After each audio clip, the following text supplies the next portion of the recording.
Hello and welcome. It's not often that we revisit vehicles on this channel, but that's exactly what we're going to be doing today, because we're going to be driving this, the latest version of the Wulin Mini EV called the Game Boy. When we first drove this car some time ago, it cost around $5,000 US. This car has a lot of improvements, but it also more than doubles the price at a little over $10,000 US. The question I'm going to try and answer is, does the value proposition of a car this small stand up to more than doubling the price? Let's find out. Game begin.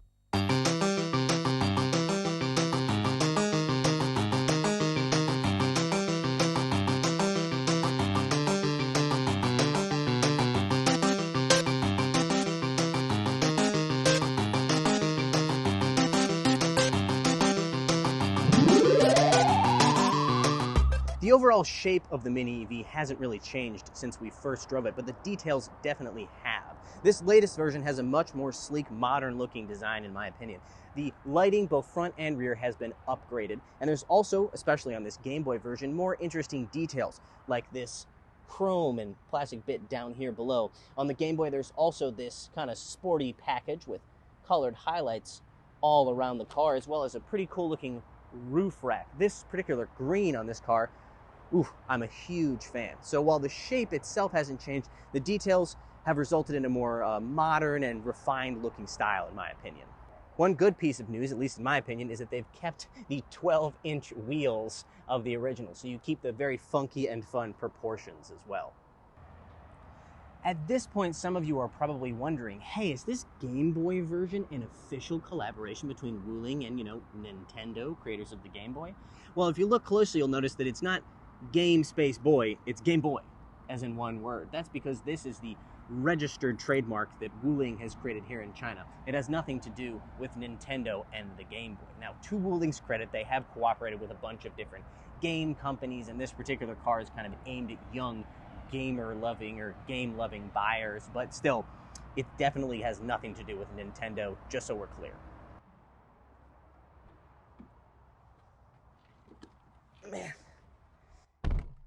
Those doors are still huge. Here on the interior, there's also been a series of upgrades, specifically when it comes to appearance. Now, I described the material quality of the original Mini EV as being somewhere between a compact car and a public toilet, and I do think that there has been some improvements made in that respect. There's more premium feeling materials. For example, this ceramic looking plastic you can see on the center here, as well as between the seats and on the door and other areas. It looks a lot more high quality, as does the plastic surrounding it. Now, the actual quality and feel of it's not really that much better. The same can be said for the seats. This faux leather gives it a little bit more premium feel, as does this more complicated pattern, but the seats themselves are still some of the least comfortable that I've ever used in a vehicle. You don't feel so much that you're sitting in the car as you're sitting on top of it. In terms of tech, there have been some upgrades made, specifically here in the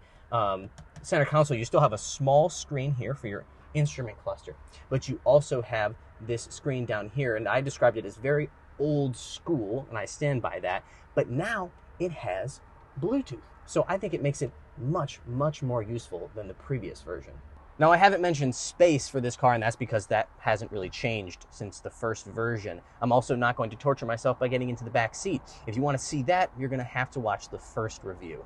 Before we head out on the road, there's a small thing that I wanted to point out, but something meaningful. When they handed me the key to this new Game Boy, I noticed that it is so much more high quality than the original Mini EVs. That car's was just this cheap, terrible black plastic piece of junk, and this one actually feels kind of premium, surprisingly premium. Small, but I mean, look, if you're going to handle it every day, it's a nice difference.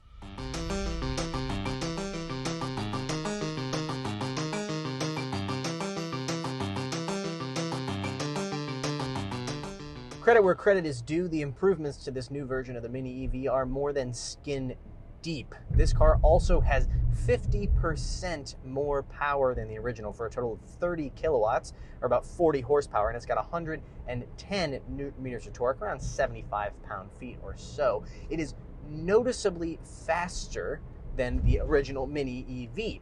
It also has, believe it or not, a driver's airbag. Oh, amazing. There is, of course, still no airbag for passengers, however, or really any other safety features apart from this one airbag.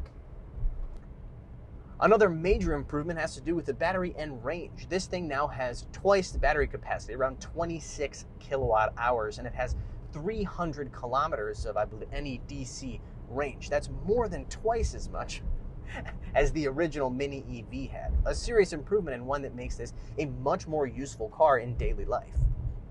Another little improvement, one that I think is very meaningful, the air conditioning actually works. I described the air conditioning in the original car as the worst, again, of any modern car that I'd driven, and it was true. This one actually blows ice cold air, and I am really loving it today. All this means that the Wulin Mini EV is now even better at all the things that it was good at to begin with. That means that finding tiny gaps in traffic and just squirting in is even easier and even more fun than it was in the original. Unfortunately, the things that they haven't changed are also pretty important, and that's the ride and handling. The platform, as far as I can tell, hasn't gone through any real changes. That means that the ride is still god-awful. It also means that there's tons of body roll, and every time you go over a bump, your head goes like this. It's truly, truly uncomfortable and aggravated by this weird seating position that I mentioned before, and the very offset pedals due to the wheel arch actually kind of coming into the cabin. It's simply not acceptable to me on a car that costs twice as much as the original.